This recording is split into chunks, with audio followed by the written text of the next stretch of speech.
오늘 또 한번 따라해 보실까요? 화면을 보시고 한번 따라해 봅니다. 아디아포론, 헬라어라고 말씀드렸죠? 근데 이 아디아포론이라는 말이 여러분들이 꼭 기억해야 할 단어이기에 다시 한번 화면에 띄워 드렸습니다. 다시 한번 따라합니다. 여러분 머릿속에 딱 장착을 하세요. 아디아포론. 사도는 믿음으로 의롭다함을 받는다는 진리를 말하고 나서 12장부터 삶의 문제를 말하는 중에 이래도 좋고 저래도 좋고, 또는 뭐 이래도 그만, 뭐 저래도 그만, 또는 뭐 차이가 없음, 이런 문제, 아디아포론의 문제를 가지고 피차 갈등하지 말라, 업신여기거나 비판하면서 서로 갈등을 일으키지 말라라고 했지요. 그리고 이제 16장을 기록하면서 로마서 기록을 마칩니다. 여러분은 가정에서나 교회에서나 이 아디아포론을 적용하면서 사셨지요? 계속 아디아포론을 적용하며 사시기 바랍니다. 사실 우리의 삶을 돌아보면 우리는 별로 중요하지도 않는 문제로, 또 그래서 남편이나 아내에게 상처를 주며 갈등하기도 하고, 교회에서도 교회 이름에 도움이 되지 않는 경우가 종종 있습니다.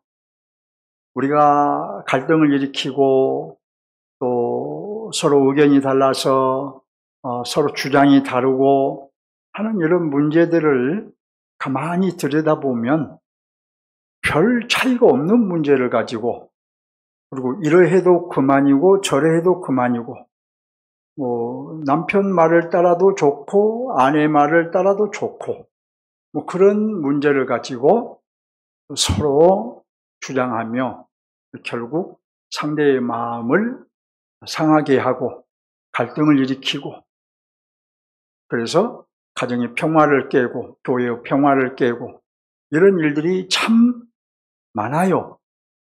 그렇죠? 여러분들이 여러분의 삶을 돌아보면 그런 경우가 아주 많을 것입니다. 그래서 우리는 항상 이제 로마서를 넘어가면은 뭐 제가 고린도전서를 또 강론할 때 이런 아디아포론 얘기를 할 수 있겠죠. 근데 고린도전서에서도 이 아디아포론 얘기가 나와요. 이제 당분간은 아디아포론 얘기를 의도적인 것이 아니면 안 할 것 같아서 로마서를 마치면서 다시 한번 이 아디아포론을 우리 머릿속에 장착했으면 좋겠다 싶습니다. 자, 오늘 강론은 이제 로마서의 마지막 강론입니다.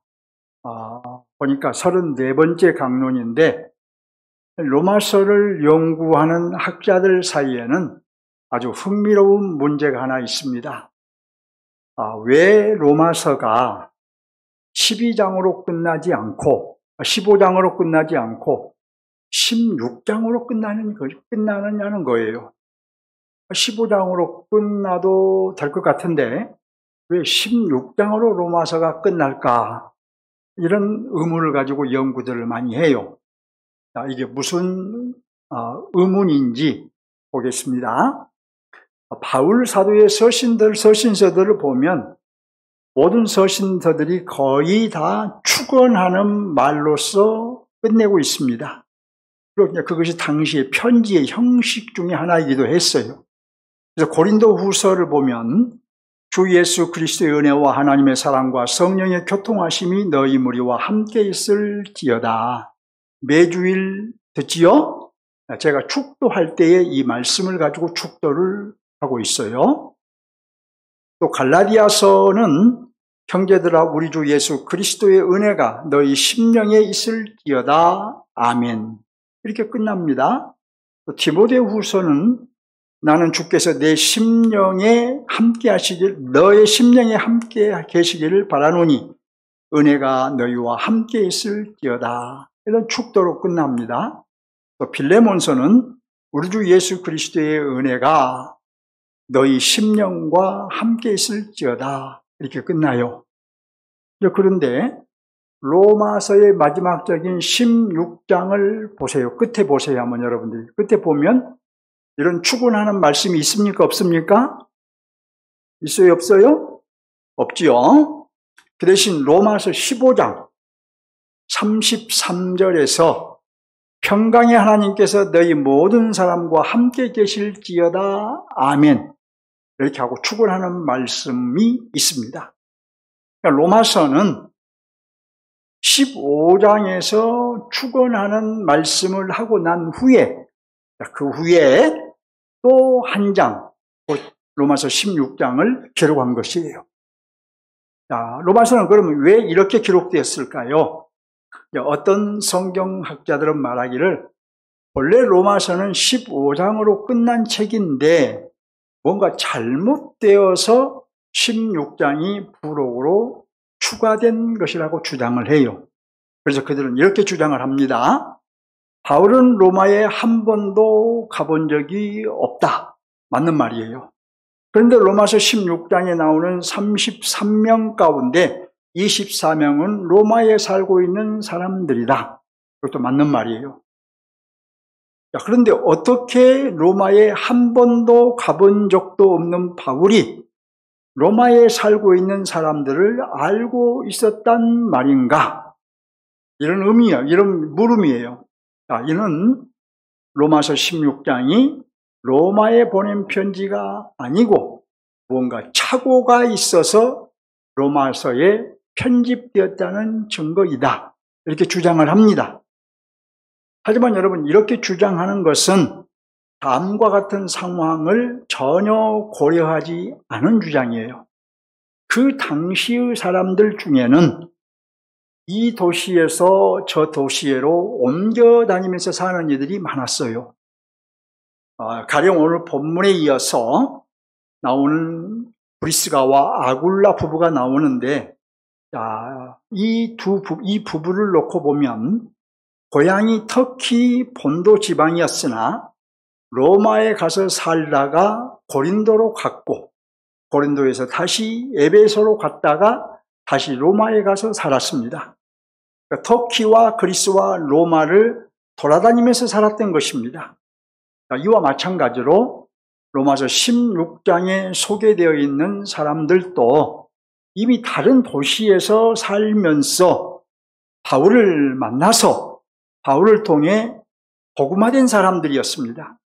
그 사람들이 지금은, 전에는 어디에 살았던 지금은 로마에 살고 있었기 때문에 바울이 로마에 편지를 하면서 그 사람들에게 문안하라고 말한 거예요.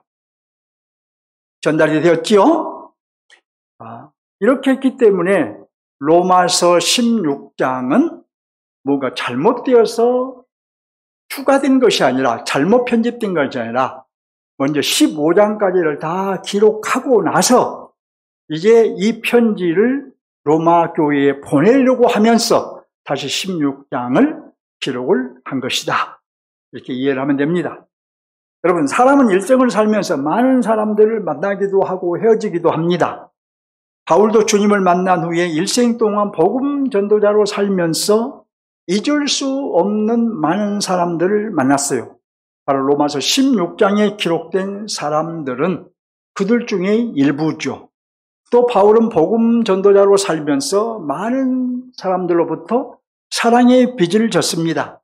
로마서 16장에는 모두 33명의 사람들이 나오는데 이들은 사도 바울이 사랑의 빚을 졌던 사람들이에요.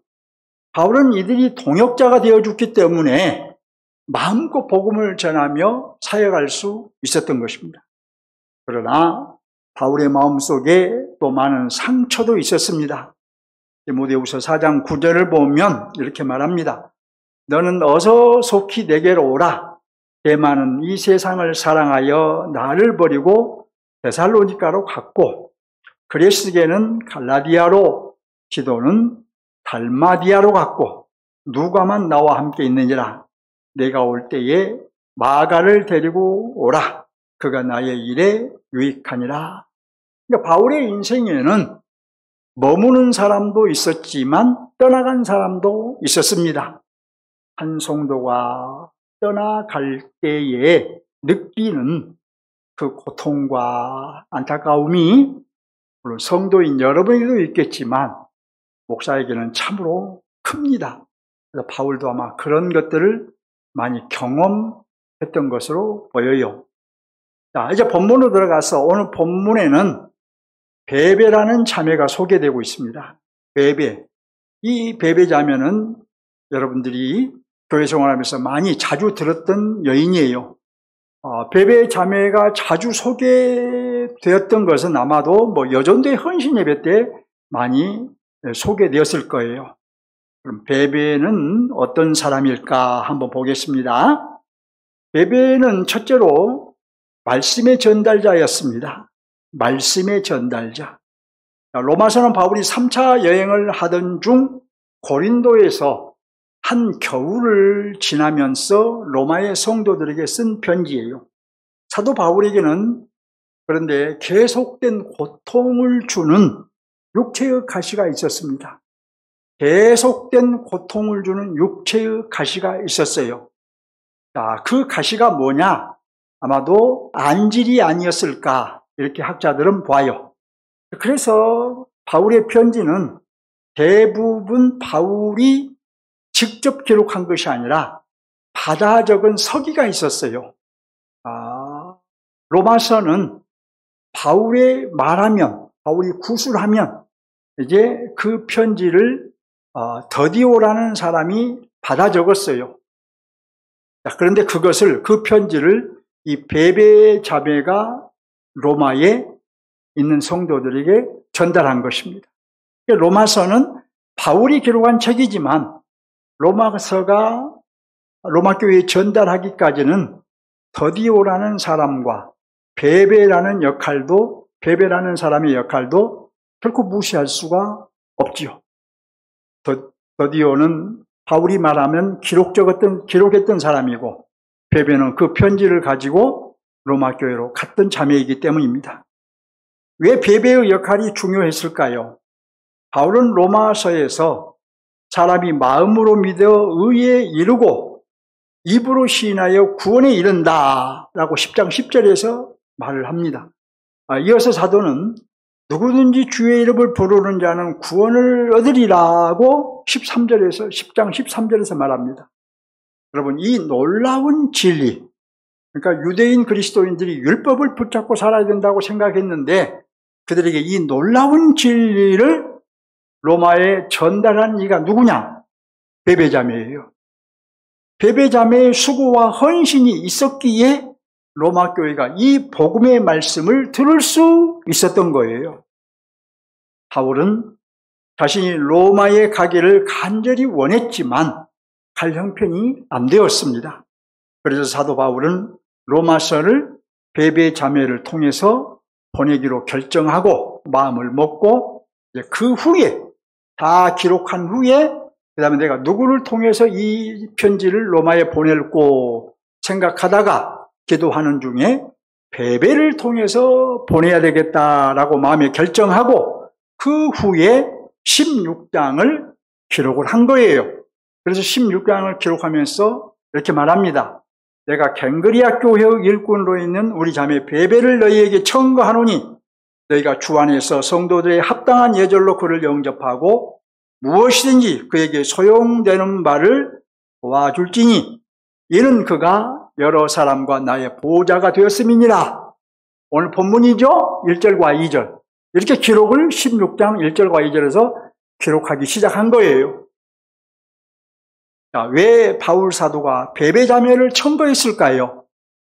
많은 사람들이 있었을 터인데 사도가 베베 자매를 청구한 첫 번째 이유는 당시에는 여행자들이 사도들의 추천서를 가지고 성도들의 집에 가면 먹여주고 입혀주고 심지어 집을 떠날 때는 여비까지 챙겨주었습니다. 사도들의 추천서를 가지고 가면 그렇게 아까 합당한 예절로 대하라 하는 대로 그렇게 대했어요.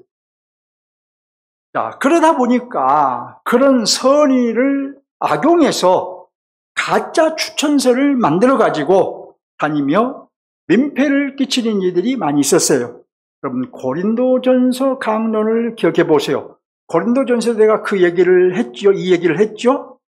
유대주의자들이, 율법주의자들이 가짜 추천서를 가지고 다니면서 성도들을 미혹했다는 거 말씀드렸습니다. 자, 이러한 일이 빈번하던 때에 베베자매는 다른 사람들이 믿을 만한 여인이었기 때문에 사도는 베베자매를 추천했던 거예요. 사도가 베베자매를 청거한 두 번째 이유는 이제 장차 로마 교회의 지원을 받아서 새로운 지역으로 나가 선교할 계획을 가지고 있었기 때문이에요. 이게 무슨 말이냐? 로마 교회가 바울의 서신 중에 이해하지 못한 부분이 있으면 이제 직접 설명할 필요가 있었지 않겠어요? 자, 그러할 수 있는 사람이 누구냐면 베베자매예요. 로마 교회가 바울이 로마서를 다 이해하지 못하고 오해하거나 왜곡하지 않도록 잘 설명할 수 있는 영적 자질과 실력을 갖춘 사람이 바로 베베자매였던 거예요. 그래서 베베자매를 추천했단 말입니다.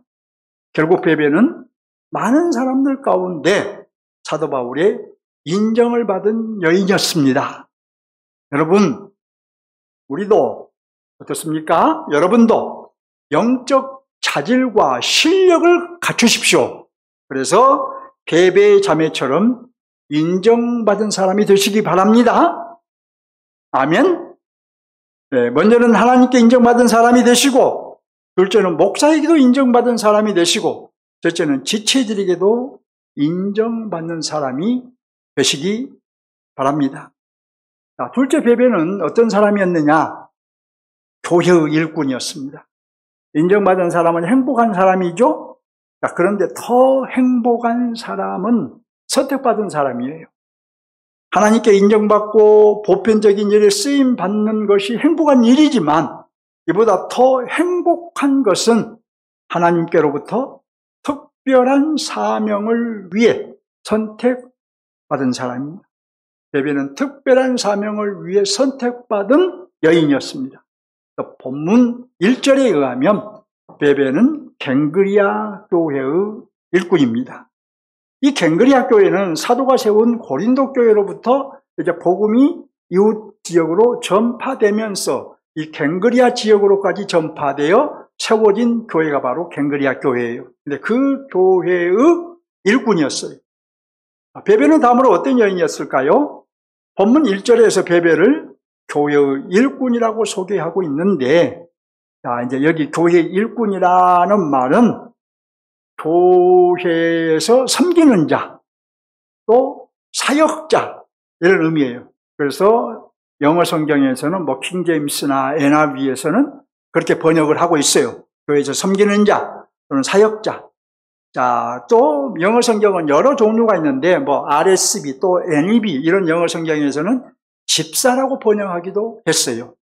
초대교회에서 집사라는 직분은 성도들의 인정을 받아서 교회의 기물이나 그 밖에 봉사를 관장하는 역할을 하는 직분이었는데 대부분 남자들이 집사 직분을 받았습니다. 빌립보서 1장 1절을 보면 대부분 남자들이 직분을 받았어요. 그런데 이제 후에는 여자들도 집사로 임명되었던 것으로 보여요. 바울이 본문에서 소개한 이 베베 자매는 여집사로서 아마도 남자들의 손이 제대로 미치지 못하는 일을 담당했을 것으로 보입니다. 자, 아무튼 베베는 하나님께 인정받는 수준을 넘어서 특별히 선택받아 교회의 일꾼이 되었던 것입니다. 여러분, 교회의 일꾼 되는 것을 가볍게 여기지 마십시오. 일꾼이 되신 분들은 자신의 직분을 귀하게 여기시고 또 아직 일꾼이 되지 못한 분들은 나도 빨리 일꾼 돼야 되겠다. 이건 욕심이 아니에요, 여러분. 이건 탐심이 아니고 이것은 명예욕이 아니에요. 하나님의 사람으로서 하나님의 교회의 일꾼이 된다? 매우 귀중한 일인 것입니다. 선택받은 거예요. 바울도 그래서 이런 베베를 뭐라고 말하느냐? 우리 자매라고 부르고 있어요. 베베는 사람의 일꾼이 아니었습니다. 자신의 생계의 목을 메고 분별력 없이 사는 사람이 아니었다는 거예요. 베베는 하나님의 일꾼이었고 주님의 교회의 일꾼이었습니다. 그래서 무슨 말이냐? 베베는 항상 교회를 먼저 생각을 했어요. 그런 여인이었어요. 또 늘 교회를 위해서 기도하며 일하는 여인이었어요. 베베는 자신의 삶과 교회를 분리하여 생각하지 않았습니다. 대부분의 성도들이 교회와 자신의 삶을 다 분리해요. 그런데 이 베베는 그러지를 않았어요. 자신의 시간과 물질은 교회를 위해 사용해야 할 것으로 알았고 자신의 생명까지도 교회를 위하여 드릴 수 있다. 이런 자세로 살았던 여인이에요. 그래서 바울은 그녀에 대해서 뭐라고 말하냐? 여러 사람과 나의 보호자가 되었다. 이렇게 말을 한 거예요. 여러분에게 교회는 무엇입니까? 사랑해야 할 대상인 줄 믿습니까? 교회는 이 예배당, 이 건물이 아니에요. 여기 있는 우리가 교회입니다. 어떻습니까? 서로 사랑해야 할 대상입니까? 섬겨야 할 대상입니까? 네. 지체들과 함께 이루어가야 할 내가 사랑하는 교회인 줄 믿으시기 바랍니다. 셋째, 베베는 사도 바울의 동역자였습니다. 바울이 위대한 선교사요 사역자로 남게 된 데는 사도 바울 주변에 많은 동역자들이 있어서 가능했어요. 로마서 16장에 나오는 사람들이 바로 그 사람들인데 바울의 동역자 중에는 바울을 위해 목숨이라도 내어놓을 수 있는 브리스가와 아굴라 부부가 있었습니다.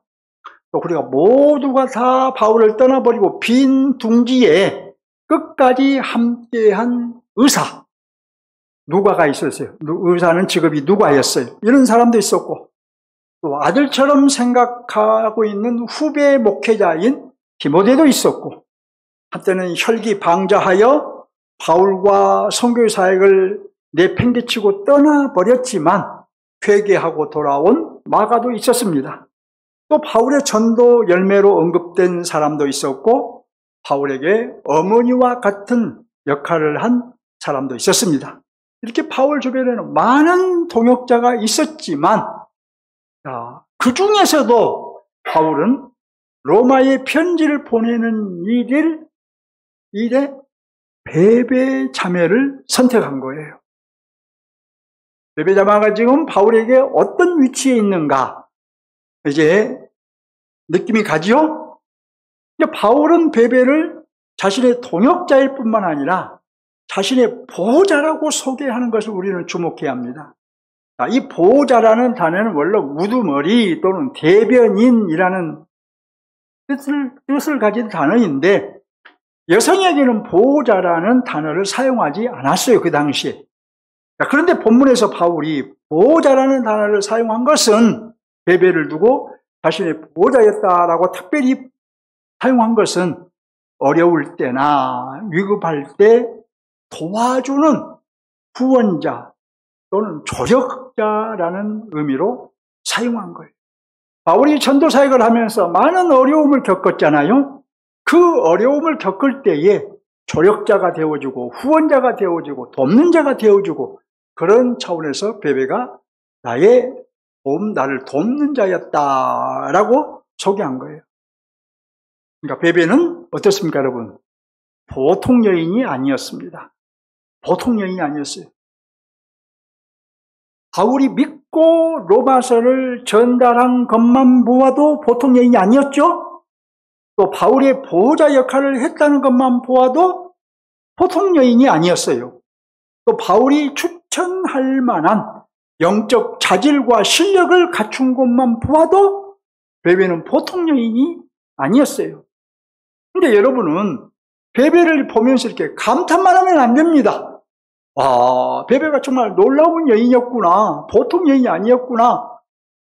예. 나도 베베와 같은 성도가 되어야겠다. 꿈이 있어야 돼요.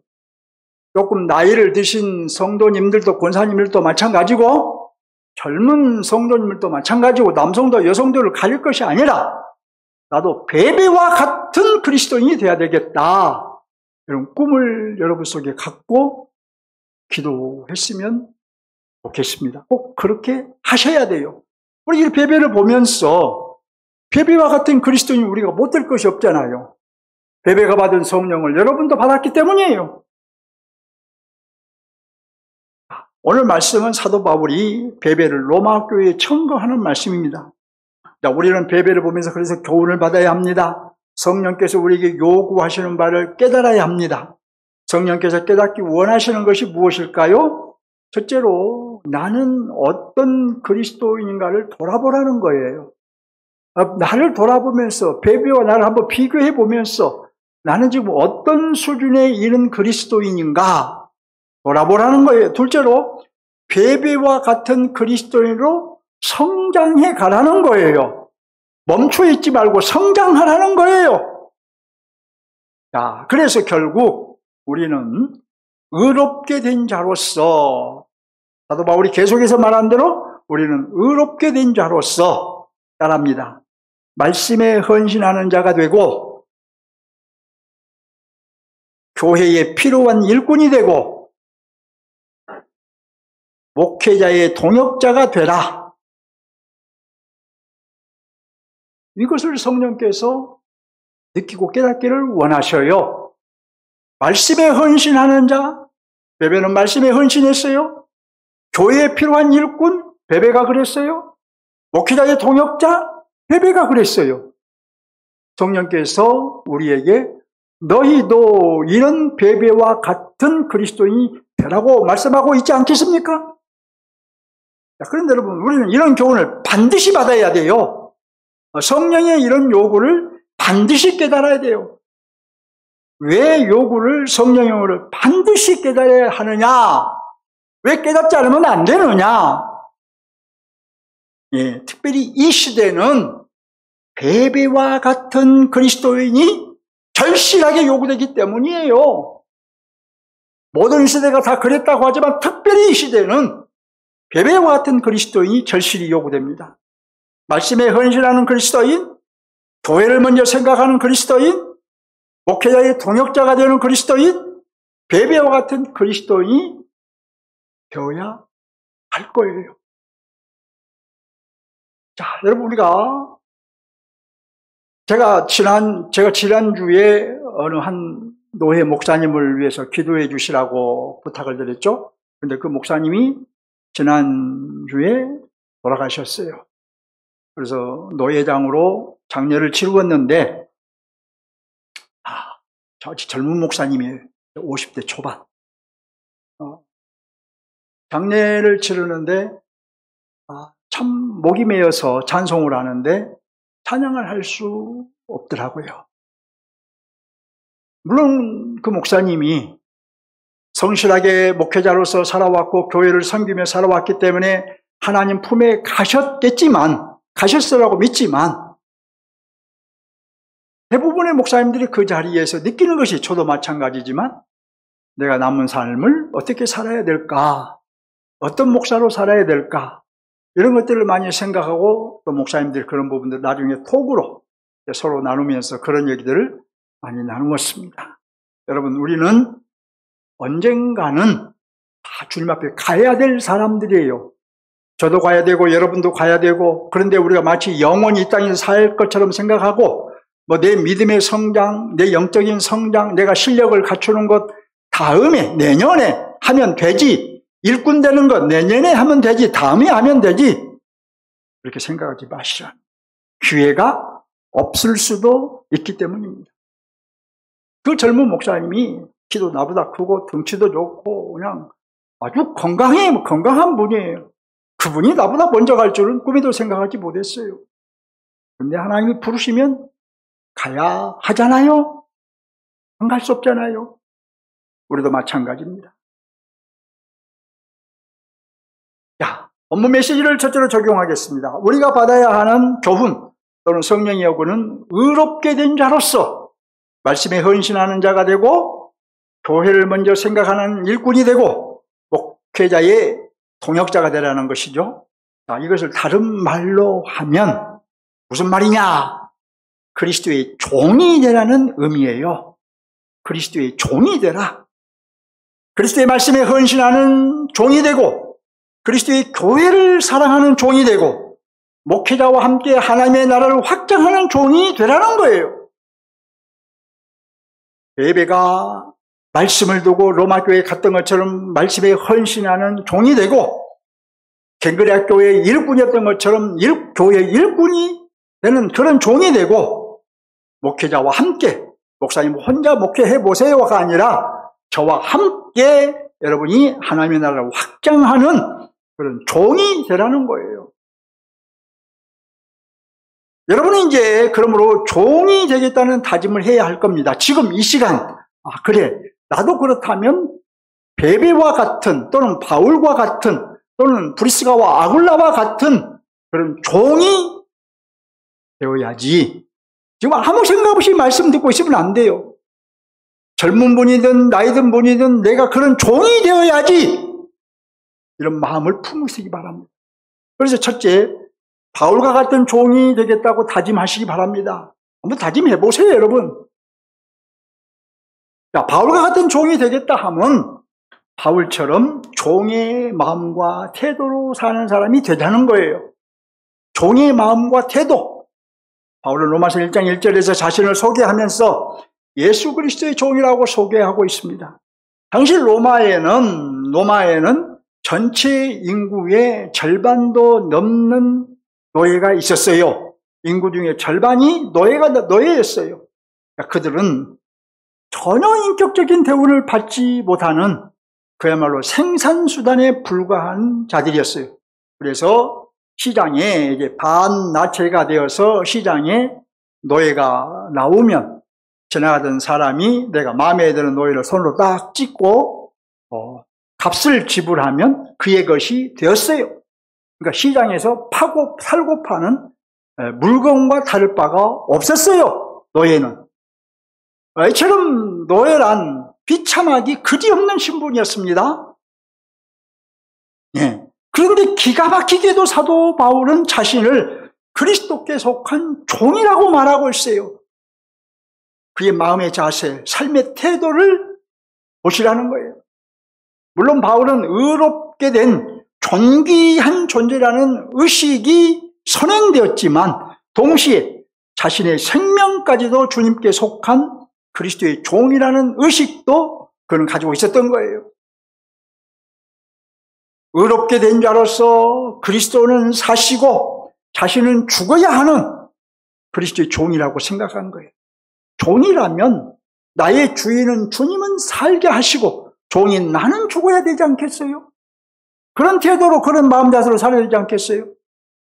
자, 우리도 그리스도와 그의 복음을 위해서라면 기꺼이 죽어야 하는 그리스도인, 즉 자신을 부정하고 십자가를 지는 그리스도의 종이 되기를 소망해야 할 것입니다.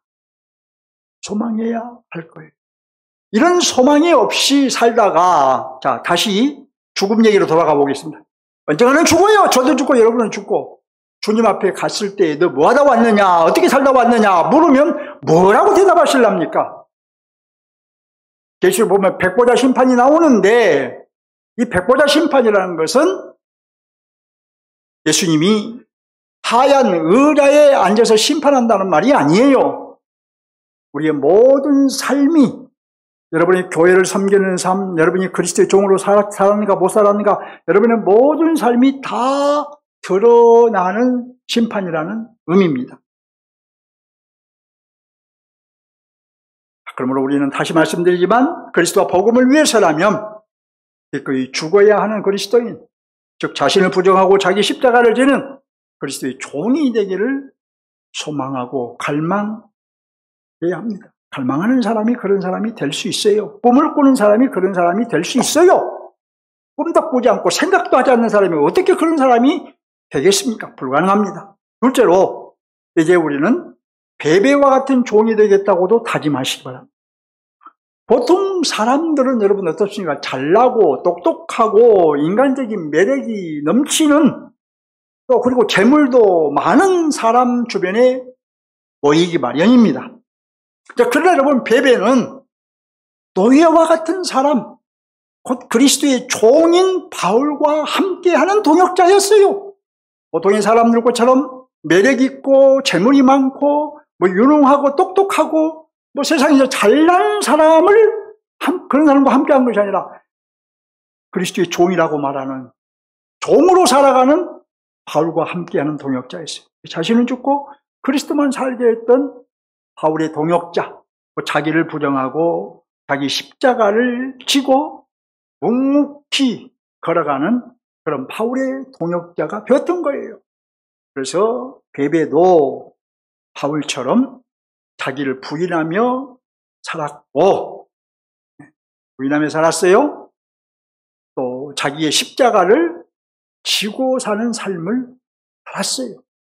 자기 것을 자기 것이라고 하지 않고 언제든지 내 생명까지도 주님께 내놓을 수 있다는 자세와 마음으로 살았어요.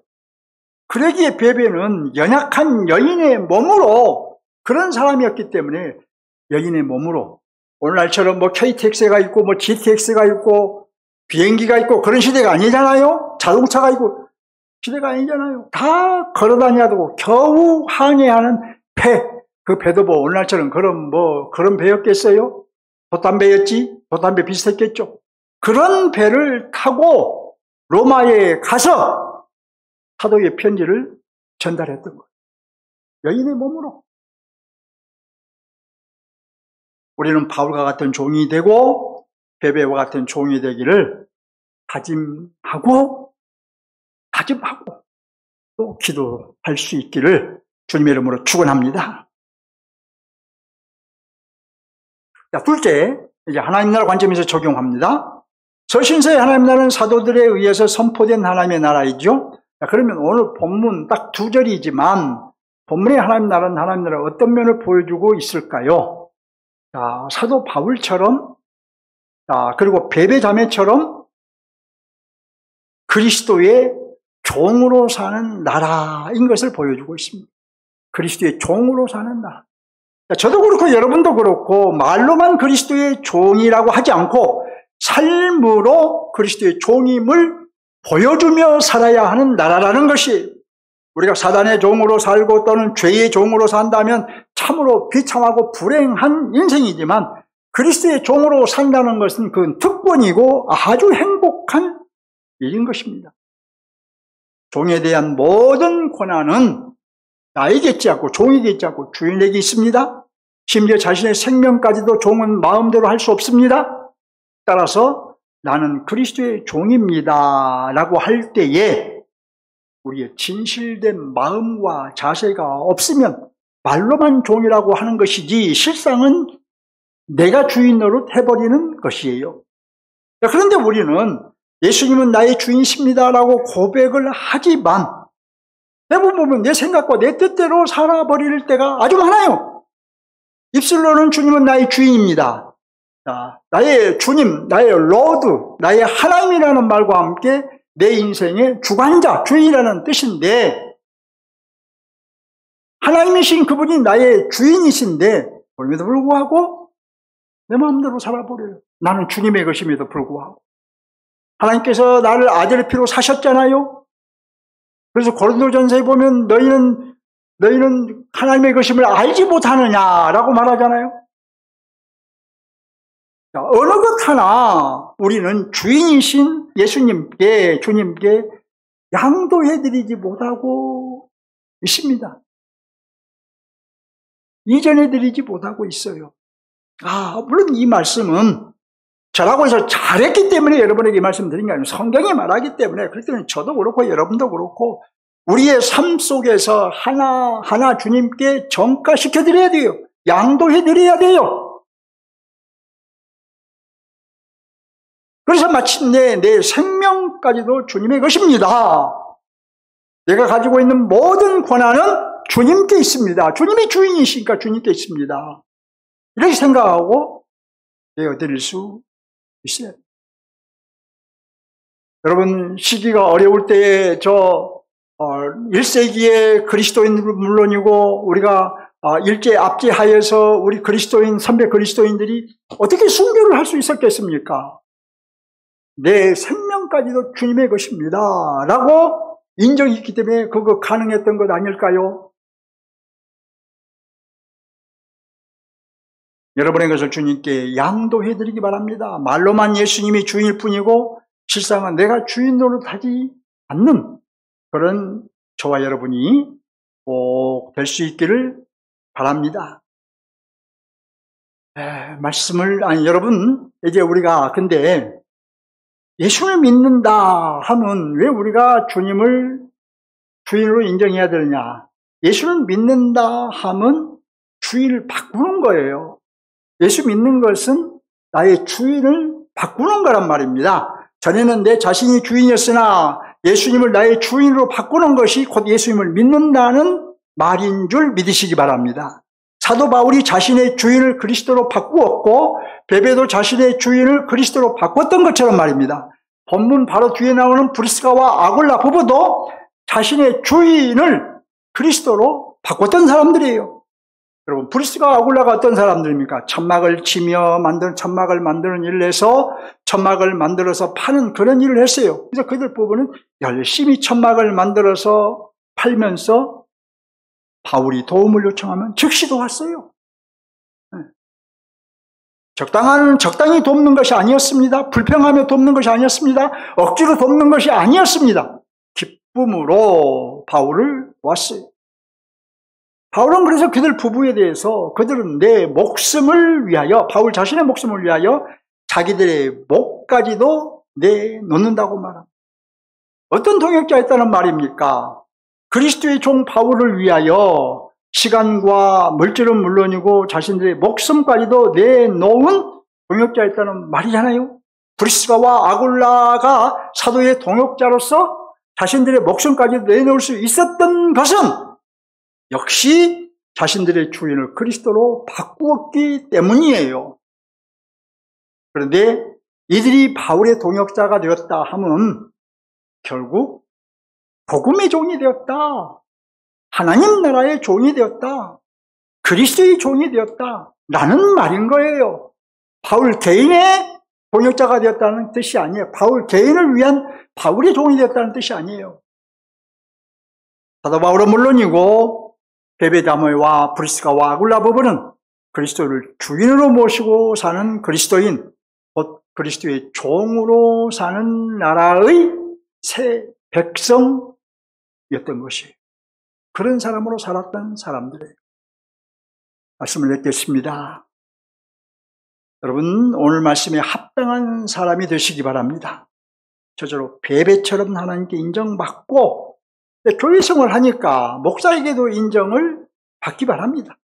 둘째로 베베처럼 구원받는 데서 멈추지 말고 교회의 실질적인 일꾼이 되시기 바랍니다.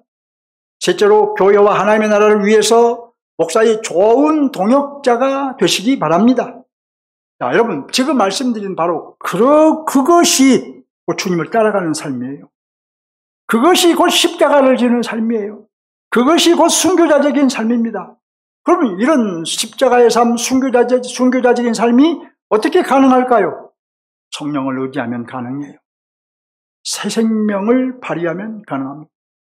하나님은 여러분을 아들의 피로 사셨음을 알고, 그래서 나는 하나님의 것이다 라는 의식을 가지면 자꾸 내가 내 것이라고 생각하니까 내 주장을 하고 내 뜻대로 살고 내 마음대로 살려고 하지, 내가 하나님의 것이라고 생각하면 어떻게 하면 내가 하나님의 영광을 위해서 살 수 있을까요? 내가 어떻게 하면 하나님의 뜻을 헤아리며 살 수 있을까요? 묻지 않겠어요? 어떻게 하면 하나님의 교회를 위해서 내가 충성하며 살 수 있을까요? 묻지 않겠습니까? 하나님의 것이라고 인정하면. 맞지요? 그렇습니다. 저와 여러분은 그래서 말씀에 헌신하는 자가 되고 교회에 필요한 일꾼이 되고 또 목회자의 동역자가 되어야 합니다. 또 저와 여러분은 은혜로 그리스도의 종이 되는 나라, 그리스도의 종이 되는 나라의 백성이 되었으니 바울처럼 베베처럼 브리스가와 아굴라처럼 반드시 그리스도의 종으로 살아야 할 것입니다. 제가 이 말씀으로 강론을 마치면서 여러분에게 다시 한번 오늘 강론의 메시지를 촉구합니다. 저도 언젠가 여러분과 같은 위치에 서서 신앙생활을 해가겠지요? 제가 온누리교회 담임직을 내려놓고 물러난 이후에 제가 언제가 될지는 모르겠어요. 저도 모르고 여러분도 모르고. 그러나 언젠가는 그러겠죠. 그때 저도 반드시 주님을 따라가는 그런 그리스도인으로, 바울과 같은 그리스도인, 베베와 같은 그리스도인, 브리스가와 아굴라 같은 그리스도인으로 살기를 소망하며 한 걸음 한 걸음 가겠습니다.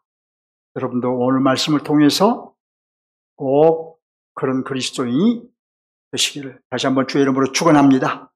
주님을 향해 한 걸음 더 나아갑시다.